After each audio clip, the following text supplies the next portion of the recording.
Welcome, folks, to Crypto News Global. I'm your host, Nick Toka. On today's show, crypto markets crash. Why Bitcoin, Ethereum, XRP, and Doge are dropping, which goes along the lines of Fed Powell, who says he's also worried about debanking the strained U.S. crypto, of course.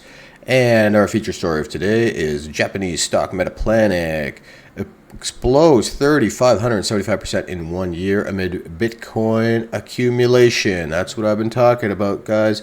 All this and so much more on today's show.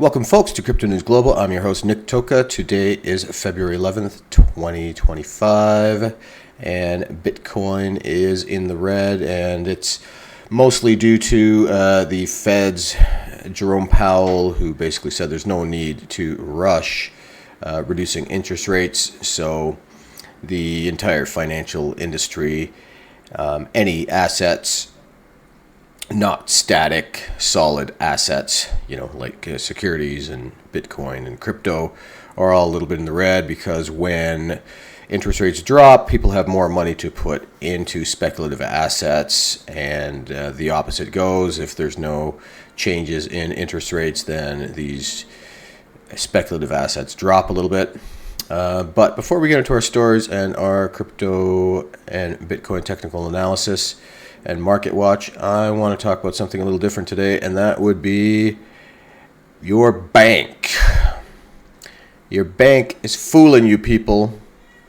When you look at the interest rate they're paying you, I guarantee it's in line with about 0.2 to 0.5%. So in our attempt to gain a little bit of financial literacy every time we talk on this show, let's go through that a little more in depth.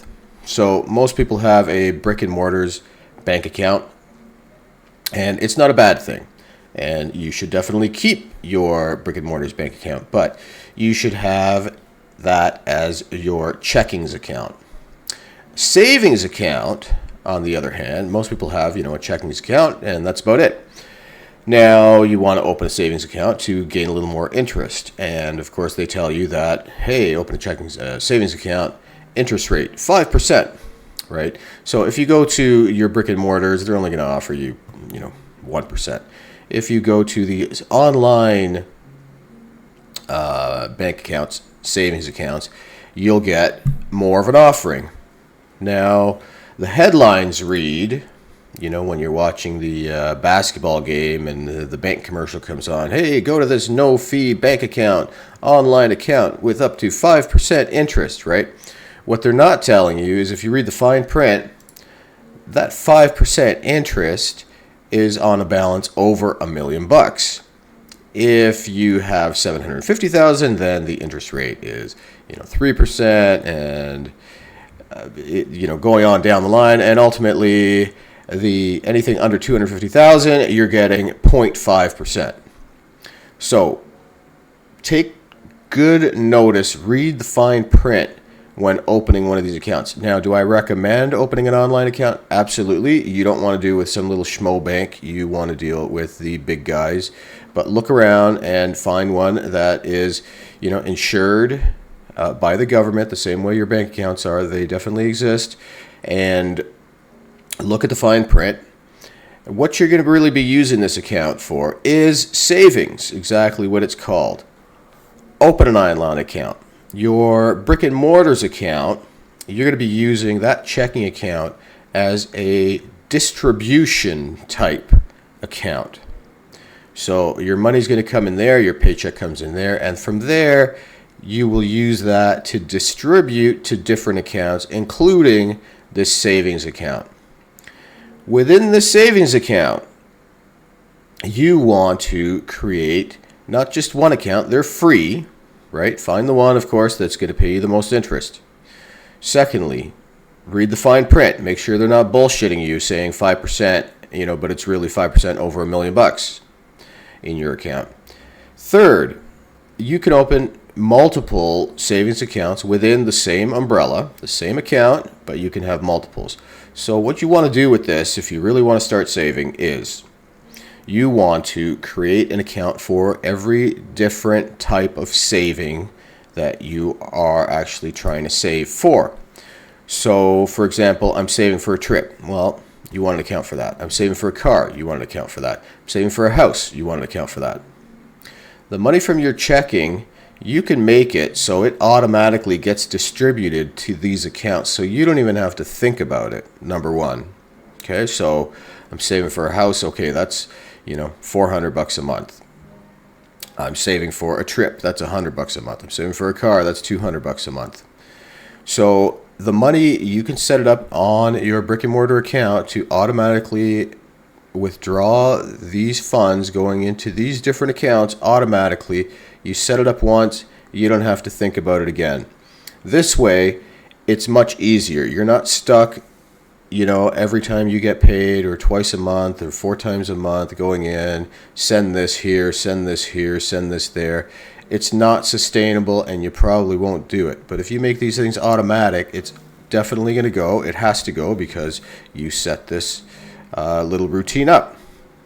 Now, along with that, you also want to set up a investments account, ideally in a tax sheltered account. And again, money's going to automatically go from your checking account, where your paycheck goes into this investments account, tax sheltered account, ideally. If you really want to save and you want to stay away from high risk and you don't want to get into Bitcoin, I know the show is all about Bitcoin, and I do suggest you definitely put a little bit into Bitcoin. But if you want to stay in the traditional markets, you can, number one, invest in a Bitcoin ETF. And number two, I would highly recommend a index fund. So Vanguard makes a great index fund. It pays 8%. It's called VOO. Is the ticker symbol. It's basically a total S&P index 500 index fund. So it's investing in the entire S&P 500. It's not investing in one stock. You don't have to think about diversifying. They keep telling you diversify. Well, they're doing it for you. And the best part about it is the management expense ratio on this thing is 0.03, I believe, whereas most mutual funds, they're charging you between 1.5% and I've seen even up to 4%. So this thing is 0.03. So on $1,000, I believe that's $3. So next to nothing compared to $40, right? On a 4% MER. And that adds up over time, because it's not just the $40, it's the $40 next year, and then compounded on top of that, and before you know it, this becomes thousands and thousands of dollars they're taking out of your money just for the liberty of putting your money in their bank, just so they can take it and use it for what they want, which is their own investments. So the first steps, guys, of course, try and get out of debt. Try not to have credit card balance. The way to fix your credit rating is to pay that credit card off to zero every month. Put a small amount, $10. I've said it before, put your Netflix right on just a credit card. Pay it off to zero every month. Your credit rating, before you know, is going to be the best you can possibly get.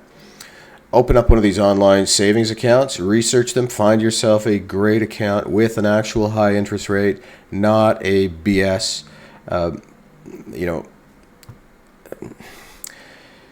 made up account of a high interest, but then you realize after the fact that it's only on $1 million and over. There are some, there's only a couple, but search through it, Google it, and high interest online account, savings accounts, and you'll find a whole bunch. Go to each website, go through the details of their account, and you'll find a couple that do give a decent interest. We're talking about 4 to 5%. distribute from your brick and mortar checkings accounts to these other accounts, including your investments account, ideally a tax sheltered account, and you're well on your way, and better than 80% of the people out there. Everything becomes automatic if you do these payments coming straight out of your checking, and life gets much easier. Do not dip into these accounts. Do not dip into your investments account. Your investment is your investment. Your car saving is your car saving. Your house is your house. Use it for those things. If you suddenly have saved up, 50 grand for a house, and but I want to take a trip. No, don't take out of your house money for your trip money. I want to invest. Don't take money out of that for the other thing. They're kept separate for a reason, and you will see them all grow very nicely over time. And the Vanguard index funds are amazing. They were basically invented to get around all the red tape that all the large banks were charging with all these huge MERs. And how can they do it is because the trading on the top 500, the S&P is the top 500 stocks in the US, right? So if your company is big enough to make it to the top 500, you get on the S&P. If you fall out of favor and you're the 501, well, you drop off the top 500. You drop off the S&P. Now, a little further into that, how much can a stock drop? Well, a stock can drop 100%, right? If it's terrible, it can drop 100%. What happens then, of course, is it gets out of favor, it drops off the 500, and a new stock is there and gets put in its place that's more valuable at the time. But how much can a stock go up? Unlimited. It can go up thousands of percent. So there's your limitation. It can go down 100, but it can go up thousands. So the index funds are doing all this manipulation for you. Any stock that goes off the chart, they're putting in a new one. If it turns to shit, they're putting in a new one. If it goes up, obviously they're keeping it. And how do they do this? They do this all electronically. So this is how they can afford to give you this 0.03 management expense ratio compared to the banks who have some, suit doing all this work and not doing it as efficiently as the index funds do. It's been proven time and time again that the index funds outperform 98% of the mutual funds out there. So use it to your advantage. That way you're using the bank instead of the banks using you. Please, folks. Now let's get into our market watch and Bitcoin technical analysis. And we do see that Bitcoin is down 2% at 96,000 even. Ethereum's down 3.5% at 2612. Solana down 3.5%, $197. XRP down 1.8%, $2.41. Sui down 4.5%. Make that 3.5% at $3.30.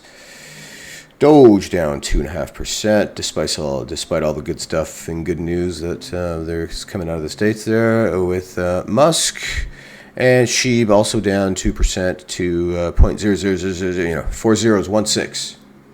Into our crypto bubbles for the day, we have PLSX up another 10% today. Virtual up 5%. BNB up 3%. And most things in the red. We've got the biggest loser, ENA, at lost 10%. Pepe down 3.5%. Just going through the charts here. Floki down 5%. Let's zoom out to the weekly. And we have Hex up 80%. PLSX up 61%. Litecoin up 16%. BNB 11%. Ultima up 18%. And on the flip side, we've got ENA 26% on the down. Jupe down 14%, Trump coin down 12%, Move down 12%. And let's move out to the monthly, and we have Ultima up 127%, PLSX up 62%, Hex up 55%. The current crypto market cap for Bitcoin is $1.9 trillion. Ethereum is sitting behind them at number 2 at $315 billion. XRP at $139 billion. Solana $96 billion. Dogecoin $37 billion. Cardano $27 billion. And Tron just under 21 million to wrap up the top 10. The crypto dominance for today, we have a total market cap of $3.1 trillion. Bitcoin at 61.33% dominance. Ethereum down again to 10.15% dominance. XRP 4.5%. And Solana at 3.1% dominance of the total crypto market. 46 in neutral is our crypto fear and greed index for today. Yesterday was a 47 and last week a 54. The crypto halving countdown shows us we have approximately 1,157 days until the next Bitcoin halving in 2028. There's 166,633 blocks until the next halving, and until the year 2140, where the last block is mined, we have 1,176,979 coins left to mine. Total assets by market cap is showing gold at down a bit today, 19.6 trillion. Apple number 2 at 3.5 trillion. Nvidia at 3.2.5 trillion. Microsoft 3 trillion even. Amazon 2.46 trillion. Google 2.2 trillion. Bitcoin 1.9 trillion. Meta, who has now flipped silver at 1.823 trillion. Silver 1.11 trillion. Saudi Aramco 1.791 trillion. Broadcom and TSMC have both flipped Tesla. Tesla now at 1.056 trillion, down 3.5% today. Interesting. And I'm showing something a little bit different here for the Satoshi outlook. And what we're seeing is the total you could buy in Satoshis throughout the history of Bitcoin. So at one point, you could get 10 million Satoshis in about 2013 there. And as we see, you can get less and less Satoshis, less and less. By 2018, you could only get, looks like about 5,500, 6,000 Satoshis. By 2022, you could get 1,600 Satoshis, and now we're basically at the 1,000 level. Today, you can get 1,040 Satoshis for one fiat US dollar, but it shows you, it's kind of like an inverse chart of Bitcoin, where you can get less and less Satoshis the higher the price of Bitcoin goes. And I do expect that in another couple of years, this is going to end up into the hundreds, and we're going to see this chart go up. How many you can get per US dollar is also going to go down. So stack these stats while you can into our US debt clock. I'm noticing today the US debt has actually only gone up about 1.5 to 2 billion, which is interesting because it's been on a pace of at least 4 to 5 billion every day. Currently sitting at 36,468,152 million, which equals 107,174 per US citizen, and that would be $323,046 per US taxpayer. So you all owe a lot of money out there, unfortunately, and it's all due to the mismanagement of your money. Sadly, the governments around the world don't care much about your money. So that's why when I say, there's a lot of Democrats out there saying, oh, how is this guy saying that he likes what Trump and Elon are doing? Well, what they're doing is cutting bureaucratic extras. What they're doing is cutting out corruption. What they're doing is saving people's tax dollars, when isn't that really what they should be doing? That's what government is all about. It's not about increasing government. Fine, they can go get a job. The rest of us in the private sector, we have no problem. If we have to get another job, we'll go out and find another job. The guys in the government, they're all crying boo-ha-ha because they have nothing else that's useful for the economy, and they're afraid to go out into the private sector and get a job. So, I mean, I don't feel sorry for these guys. They've been corrupt. They've been using your money all these years for whatever their own purposes are, and getting rich off the tax dollars, and they have no accountability and nobody to answer to when it comes to your tax dollars. So it's a bit ridiculous, and I really love what these guys are doing in the States. Now, today, Jerome Powell came out and basically said, oh, we're not going to be changing rates very much because there's no rush to do it. Let's find out. Let's see what's going on. First with the economy, wait and see approach, et cetera, and the market on a whole did not like it. The crypto market crash. Why Bitcoin, Ethereum, XRP, and Doge price are dropping. A crypto market crash has occurred with the Bitcoin, Ethereum, XRP, and Doge price dropping after Jerome Powell's testimony. Powell said the U.S. central bank is in no hurry to cut rates. A crypto market crash has occurred with Bitcoin, Ethereum, XRP, and Doge witnessing significant declines. The price declines came following the Fed Reserve Chair Jerome Powell's testimony before the Senate Banking Committee. Crypto market crash showing that Bitcoin, Ethereum, XRP, and Doge have suffered significant price declines following a crypto market crash. This occurred following Jerome Powell's testimony before the Senate, which was bearish for risk assets, like I was saying before. Risk assets. Powell said there's no need to hurry to adjust the current economic policy. He further remarked that they want to make more progress on the inflation before pivoting. These statements from the Fed chair again highlighted the hawkish stance that the U.S. central bank is currently adopting in terms of its monetary policy. This is bearish for the risk assets like Bitcoin, Ethereum, XRP, Doge, since the Fed's unlikely to cut interest rates anytime soon. It's worth noting that Powell had made some positive remarks for the market, including affirming the central bank's commitment to end debanking. He also revealed that they don't plan on making a central bank digital currency, CBDC. However, these remarks weren't enough to stop the crypto market crash, as Powell's hawkish speech quickly sparked a wave of sell-offs.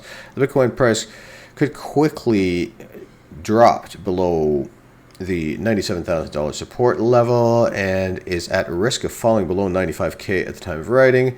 CoinGlass data shows that over $200 million has been liquidated from the crypto market in the last 24 hours, with long positions taking the big hit. So it's just these guys are playing the long and short game. Just buy the Bitcoin, damn it. If they weren't playing that game, they wouldn't have gotten wrecked. Donald Trump's contribution to the market decline. U.S. President Trump has also contributed to the crypto market crash with the tariffs he has implemented since he took office on January 20th. Yesterday, Trump announced a 25% tariff on aluminum and steel imports. The president has promised to impose certain tariffs on European Union, to which the EU has also responded that they will retaliate with tariffs of its own. These developments have raised concerns about trade wars, which are bearish for the crypto market. China already retaliated by imposing tax on certain U.S. imports. Now, I believe that a good plan, I think it was 3/4 of the U.S.'s steel actually comes from Canada. As CoinPage reported, Trump revealed last week that he plans to announce reciprocal tariffs this week on countries that imposed unfair tax on the U.S. This move could also negatively impact the market and lead to further declines. There's more from the Fed chair.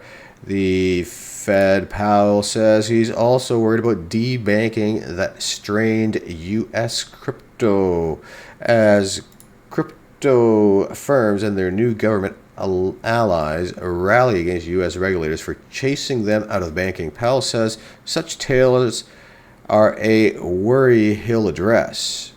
Oh, look, a finger up. Wow, he's actually acknowledging Bitcoin and crypto. What to know? Federal Reserve Chairman Jerome Powell committed during a Senate hearing to addressing so-called debanking of illegal business sectors, including digital assets. Powell also suggested that crypto stablecoins may have a big future, and he supports work on regulation for them. Fed chair said the economy is in a good place and saw no reason to rush ahead with further rate cuts. Bitcoin has shown continued weakness, lower by more than 2% Tuesday. When confronted by members of the Senate Banking Committee about concerns over the debanking trend plaguing the crypto industry, Federal Reserve Chair Jerome Powell said he's also worried about it and is already tweaking internal supervision policies at the Fed. I, too, am troubled by the quantity of these reports, Powell said in routine testimony before the Senate Banking Committee on Tuesday. He offered that one theory is that banks are just very risk-averse about money laundering rules and aggressive supervision under which they're unwilling to welcome customers that may stretch their compliance demands. Oh, that's a bunch of FUD. I've covered on this show in the past that $1.03 trillion was scammed last year in fiat currency, and 300 million were scammed in, it was 3 billion in crypto, and it was 1.03 trillion. So exactly 1 trillion more was scammed in fiat currency in 2024 than Bitcoin. So this is basically a bunch of FUD. We're determined to take a fresh look at it, said Powell, who added that he's been struck by a growing number of cases of what appears to be debanking. Republican lawmaker and a new financial watchdog appointed by President Trump have devoted special scrutiny to the so-called debanking.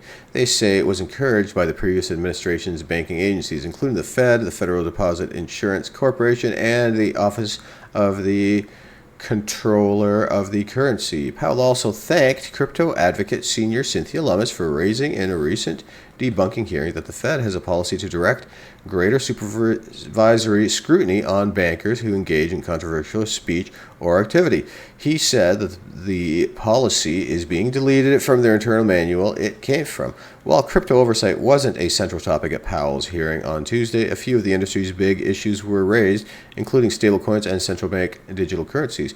Powell said the Fed support new regulatory efforts around stablecoins, the tokens designed to maintain a steady value by being pegged to assets such as the US dollar.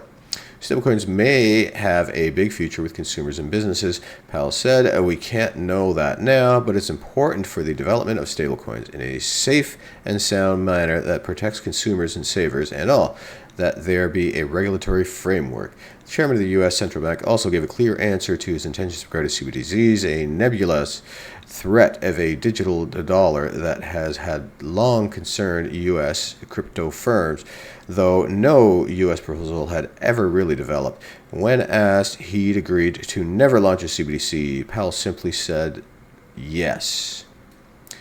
The possibility of matching Chinese and European experiments with CBDCs had already grown more remote in the U.S. at the election of Trump and congressional majorities who loudly opposed such an effort. Powell will speak again at the hearing in the U.S. House of Representatives on Wednesday, and crypto was set to be the featured topic later Tuesday afternoon at a hearing in the House Financial Services Committee.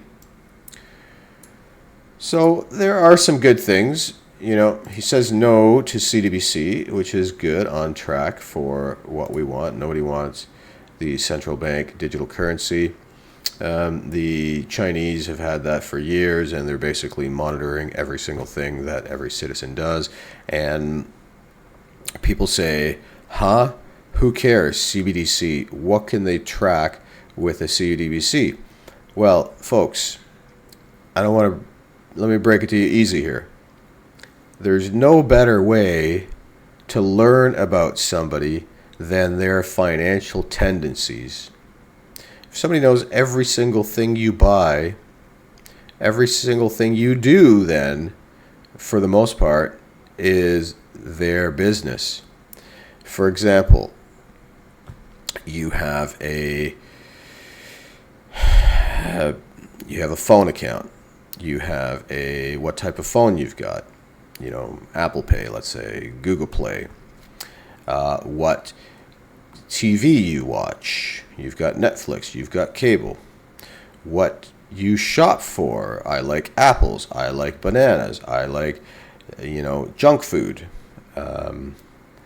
The type of apparel you wear. I wear suits. I wear, pink underwear. Like literally every single thing you do in terms of a purchase, they can go back, and if they really wanted, they could look at every single thing that you have purchased, and they can come together with a very encompassing view of who you are, where you've gone, and what you've done. Literally, there can be this trail of you everywhere you've gone, everywhere you've eaten, everywhere you've driven, and so on.